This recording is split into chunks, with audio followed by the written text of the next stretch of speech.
Seen from outside, it was a house like any other. Seen from inside, too, and yet it emitted Camier. He still took the air in a small way when the weather was fine. It was summer. Autumn would have suited better, late November, but there it is. It was summer. The sun was going down. The strings were tuning up. Why, God knows, before breaking into the old wail. Lightly attired, Camier moved forward, his head resting on his breastbone. Every now and then he straightened up with a sudden jerk, instantaneously annulled by way of looking to see where he was going. He had felt even worse. He was in one of his better days. He got many a knock from the other foot passengers, but not deliberate. They would all have preferred not to touch him. He was off for a little turn, no more, a little turn. He would very soon feel tired, very tired. Then he would halt, open wide his little blue-red eyes, and cast about him till he had his bearings. Comparison of his strength with that required to get him home often drove him to the nearest bar for more, and for a little courage and confidence regarding the way back, of which often, too, he had only the haziest notion. He helped himself on by means of a stick with which he struck the ground at every step he took. Not at every two, at every one. A hand landed with a thump on his shoulder. Camier froze, shrunk, but did not raise his head. He had no objection. It was even better thus, simpler, but not to the point of his losing sight of the earth. He heard the words, "It's a small world." Fingers raised his chin. He saw a figure of towering stature, squalidly clad. No point in detailing him. He seemed well on in years. He stunk with the double stink of the old and the unwashed, that strongish smell. Camier inhaled it connoisseurishly. "Have you met my friend Mercier?" said the man. Camier looked in vain. "Behind you," said the man. Camier turned. Mercier, apparently intent on a hatter's show window, presented his profile. "Allow me," said the man. "Mercier? Camier? Camier? Mercier." They stood in the attitude of two blind men whom not unwillingness but want of vision alone prevents from growing acquainted. "I see you've met before," said the man. "I knew it. Don't salute each other, whatever you do." "I don't think I recognize you, sir," said Camier. "I am Watt," said Watt. "As you say, I'm unrecognizable." "Watt?" said Camier. "The name means nothing to me." "I am not widely known," said Watt. "True. But I shall be. One day. Not universally, perhaps, but notoriety is not likely ever to penetrate to the denizens of Dublin's fair city, or of Cook-Tulsa." "Where did you make my acquaintance?" said Camier. "You must forgive my want of memory. I have not yet had time to unravel all." "In your Moses basket," said Watt. "You haven't changed." "Then you knew my mother," said Camier. "A saint," said Watt. "She changed your diapers every 2 hours till you were pushing 5. He turned to Mercier. "Whereas yours," he said, "I only saw inanimate." "I knew a poor man named Murphy," said Mercier, who had a look of you. "Only less battered, of course. But he died 10 years ago, in rather mysterious circumstances. They never found the body. Can you imagine?" "My dream," said Watt. "So he doesn't know you either," said Camier. "Come now, my children," said Watt. "Be on speaking terms again. Don't mind me. I'm discretion itself. The wild horse's despair." "Gentlemen," said Camier, "allow me to leave you." "Were I not without desires," said Mercier, "I would buy me one of those hats to wear on my head." "Come, have one on me," said Watt. He added, "Chaps," with a smile devoid of malice, almost tender. "Really," said Camier. "That fawn billycock on the block," said Mercier. Watt took hold of Mercier's right arm, then after a brief scuffle of Camier's left, and drew them along. "Jesus, off again," said Camier. Mercier espied in the far distance the chains of his childhood, the same that had served him as playmates. Watt admonished them. "If you picked up your feet, you'd make better progress. We're not going to have your teeth out today." They advanced into the sunset. You can't deny yourself everything, burning up the sky higher than the highest roofs. A pity Dumas, the elder, cannot see us, said Watt. Or one of the evangelists, said Camier. A different class, Mercier and Camier, for all their faults. My strength is limited, said Camier, if yours is not. We're nearly home, said Watt. A police constable barred their way. This is a sidewalk, he said, not a circus ring. What is that to you, said Camier. Fuck along with you now, said Mercier, and no nonsense. Easy, easy, said Watt. He stooped towards the constable. Inspector, he said, have a heart. They are a little... He tapped his forehead. But they wouldn't hurt a fly. The long Hank takes himself for John the Baptist, of whom you have certainly heard. And Runty, on my right, daren't sit on his glass arse. As for me, I am resigned to the utilities I was stuck with at birth, one of which consists in promenading these gentlemen, weather permitting. Given all this, we can hardly be expected to form up an Indian file, as propriety requires.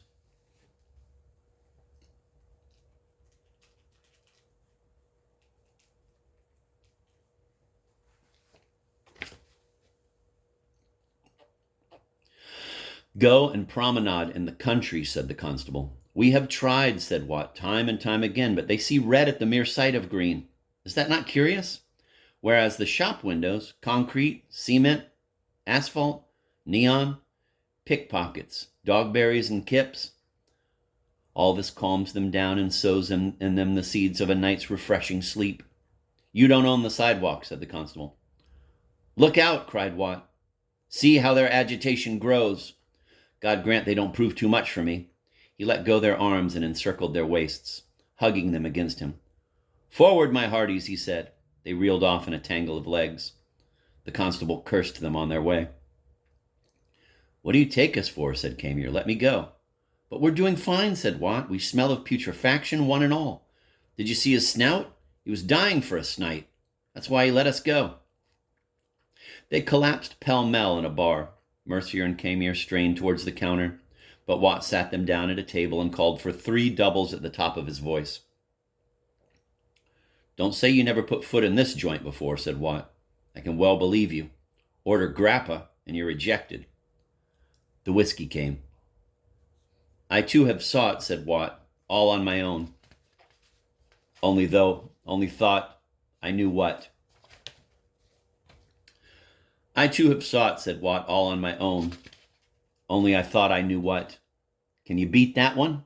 He raised his hands and passed them over his face, then slowly down his shoulders and front till they met again on his knees. Incredible but true, he said. Disjointed members stirred in the gray air. One shall be born, said Watt. One is born of us, who having nothing will wish for nothing, except to be left the nothing he hath. Mercier and Camier paid scant heed to these sayings. They were beginning to look at each other again, with something of the old look. I all but gave myself up, said Camier. Did you return to the scene, said Mercier. Watt rubbed his hands. You do me good, he said. You really do me good. You almost comfort me. Then I said to myself, said Camier. May you feel one day, said Watt, what now I feel. That won't prevent your having lived in vain. But it will, how shall I say? Then I said to myself, said Camier, that you might have had the same idea. So you didn't, said Mercier. A bit of warmth for the old cockles, said Watt. That's it, a touch of warmth for the poor old cockles. I was afraid I might run into you, said Camier. Watt banged the table, whereon an impressive silence fell. This was doubtless what he had in view, for into it he cast, in a voice crackling with vehemence, Bugger life! Indignant murmurs were heard. The manager approached, or perhaps even the proprietor. He was dressed with care. Some purists might have preferred with his pearl gray trousers black shoes to the tan he wore, but after all he was on his own premises. By way of buttonhole, he had chosen a tulip bud. Out, he said. Whence, said Camier. Hence? Out to hell out of here, said the manager. It must have been the manager. But how different from Mr. Gast. He has just lost his unique child, said Camier. Unique of its kind. Bigeminal, said Mercier. His grief boils over, said Camier. Could anything be more natural? His wife is at her last, said Mercier. We dare not let him out of our sight, said Camier. One more small double, said Mercier. If we can prevail on him to swallow it, he's saved. None more dearly than he, said Camier, loves life, the humble daily round, the innocent pleasures and very pains themselves that permit us to supply the deficiencies of the redemption. Make this clear to these good gentlemen. A cry of revolt has escaped him. His loss is so recent. Tomorrow, before his porridge, he will redden at the recollection. He will wipe his lips, said Mercier, slip his napkin back into its ring, clasp his hands and ejaculate, blessed be the dead that die. Had he broken a glass, said Camier, we would be the first to reprove him, but such is not the case. Overlook this little incident, said Mercier. It will not occur again. Will it, Daddy? Pass the sponge, said Camier, according to St. Matt. Damn it. Pass the sponge, said Camier, according to St. Matthew. And give us the same, said Mercier. Your whiskey likes us. By what did you say? Said the manager, his cupidity aroused. Geminal, said Camier. Yes, said Mercier, everything double but the arse. We bury him day after tomorrow, don't we, Daddy? It's the organizer made a balls of it, said Camier. The organizer, said the manager. Each egg has its little life and soul of the party, said Camier. Did you not know that? Sometimes he nods. Could you blame him? Calm him down, said the manager. Don't try me too far. He withdrew. He had been firm without harshness, human and yet dignified. He had not lost face before his customers, butchers for the most part, whom the blood of the lamb had made rather intolerant. The second round came. The change from the first still lay on the table. Help yourself, my good man, said Camier. The manager moved from group to group. Gradually the saloon revived. How can one say such things, said Camier. To think them as a crime in itself, said Mercier. Towards man, said Camier. And beast, said Mercier. God alone would agree with him, said Camier. That lot, said Mercier. Watt seemed asleep. He had not touched his second glass. Perhaps a sip of water, said Camier. Let him be, said Mercier. Mercier rose and went to the window. He introduced his head between the curtain and the glass, which enabled him, as he had foreseen, to observe the heaven. Its colors were not quite spent. He remarked at the same time, as he had not suspected, that from it a fine and no doubt gentle rain was dropping. The glass was not wet. He returned to his seat. You know what often comes back to me, said Camier. It's raining, said Mercier. The goat, said Camier. Mercier was looking perplexedly at Watt. Day was breaking, said Camier. Drizzly day. Where have I seen this Johnny before, said Mercier. He drew back his chair, crouched down and peered up at the face dim under the lee of the hat. Old Madden, too, said Camier. Suddenly, Watt seized Camier's stick, wrenched it clear, raised it aloft, and slammed it down in a passion of rage on the next table, where a man with side whiskers was sitting quietly reading his newspaper and smoking his pipe before a foaming pint.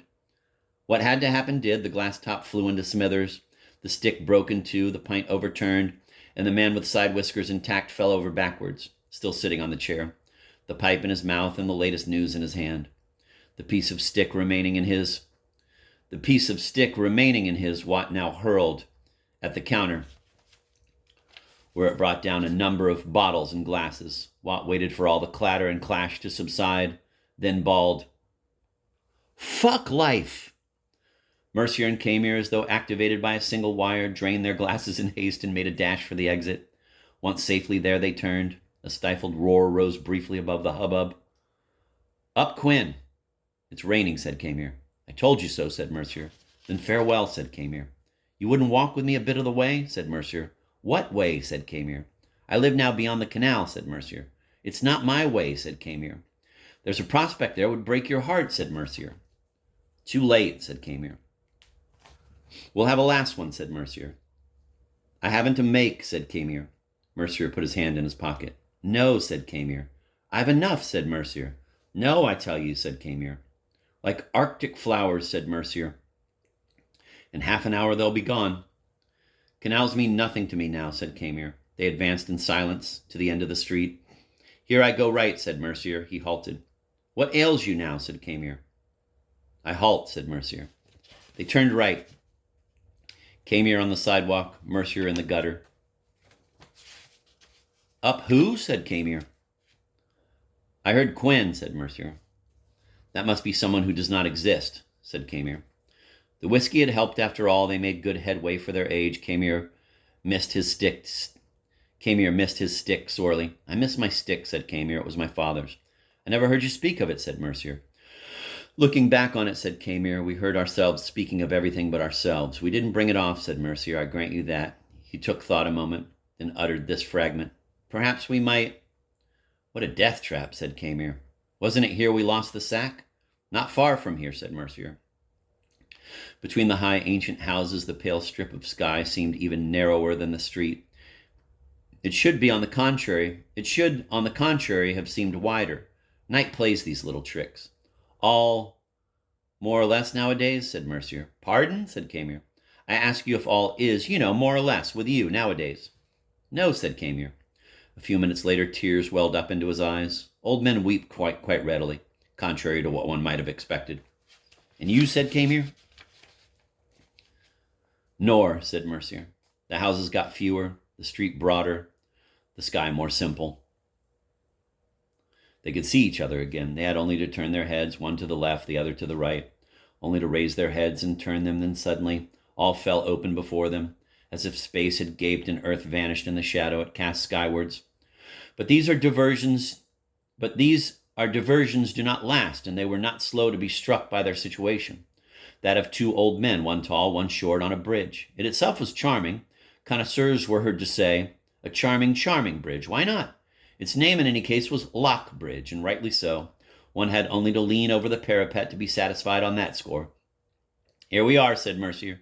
Here, said Camier. The end went like magic, said Mercier. And your prospect, said Camier. Are you eyeless, said Mercier. Camier scanned the various horizons, distortsome, as always. Don't rush me, he said. I'll try again. You see it better from the bank, said Mercier. Then why arse around up here, said Camier. Have you some size on your chest? They went down on the bank. A bench with backrest was there to receive them. They sat. So that's it, said Camier. The rain fell silently on the canal, to Mercier's not so little chagrin. But high above the horizon the clouds were fraying out in long black strands, fine as weepers' tresses, nature at her most thoughtful. I see our sister convict Venus, said Camier, foundering in the sky rack. I hope it's not for you. I hope it's not for that you dragged me here. Further, said Mercier. Camier screened his eyes with his hand. Further north, said Mercier. North, I said, not south. Wait, said Camier. A little more, a little less. Is that your flowers? Said Camier. Did you see? Said Mercier. I saw a few pale gleams, said Camier. You need to have the knack, said Mercier. I'd do better with my knuckle in my eye, said Camier. The ancients' blessed isles, said Mercier. They weren't hard to please, said Camier. You wait, said Mercier. You only barely saw, but you'll never forget. You'll be back. What is that grim pile? Said Camier. A hospital, said Mercier. Diseases of the skin. The very thing for me, said Camier. Mucous membrane, said Mercier. He cocked an ear. Not all that howling this evening. It must be too early, said Camier. Camier rose and went to the water. Careful, said Mercier. Camier returned to the bench. Do you remember the parrot? Said Mercier. I remember the goat, said Camier. I have a feeling he's dead, said Mercier. We did not meet many animals, said Camier. I have the feeling he was already dead the day she told us she had put him out in the country. Waste no grief on him, said Camier. He went a second time to the water, pored over it a little, then returned to the bench. Well, he said, I must go. Farewell, Mercier. Sleep sound, said Mercier. Alone, he watched the sky go out. Dark deepened to its full. He kept his eyes on the engulfed horizon, for he knew from experience what last throes it was capable of. And in the dark, he could hear better, too. He could hear the sounds the long day had kept from him. Human murmurs, for example, and the rain on the water.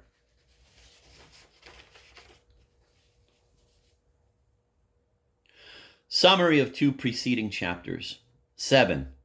The bog. The cross. The ruins. Mercier and Camier part. The return.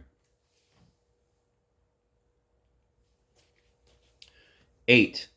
The Life of Afterlife, Camier Alone, Mercier and Watt, Mercier, Camier, and Watt, The Last Policeman, The Last Bar, Mercier and Camier, Lock Bridge, The Arctic Flowers, Mercier Alone, Dark at its Full.